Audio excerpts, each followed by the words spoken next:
Breaking overnight, a family of 8 is crediting their neighbors for alerting them to a fire they say they narrowly escaped. First Alert 4's Cameron Bob live in Wentzville with more on how those who live in the area stepped in to save lives. Yeah, good morning, guys. We're on Providence Estate Drive. It's just a few minutes, 5 or so, from the Walmart and a Target in Wentzville. If you're familiar with this area, there's still that smell of smoke in the air. And of course, I'll step out of the way, the damage left behind following this overnight fire. In just the last hour and a half, the garage door completely boarded up, a total loss. And of course, take a look at those scorch marks, the top of the building. We are told the bulk of the damage is on the opposite side of the house we're looking at, opposite from where the bedrooms are. Some good news there, but we are told had the family not been alerted to the flames, that fire very well could have stopped them from making it out. If we didn't get out when we did and that fire had actually crossed into our house right there, that shuts off almost every way out of our house. So it's a little intense thing about it. I've kind of,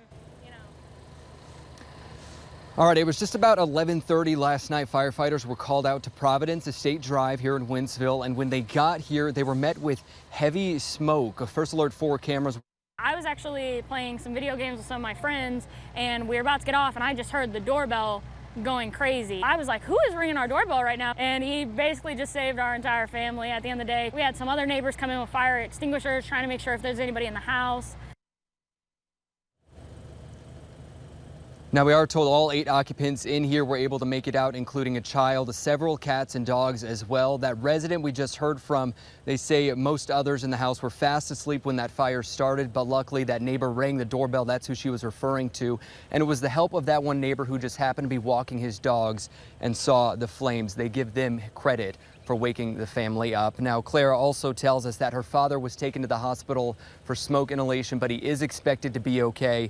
We also know that it really wasn't until the fire department got here that this family's smoke detectors started going off. So had that neighbor, whose name I should mention the family didn't even manage to catch, had it not been for that neighbor ringing that doorbell over and over again, this fire, as you can imagine, the outcome could have been very different. The cause this morning still under investigation. We'll keep you updated as we learn more. For now, live in Wentzville, Cameron Bob, First Alert 4. Stranger just happened to be the right place at the right time for that family. Cameron, thank you. We are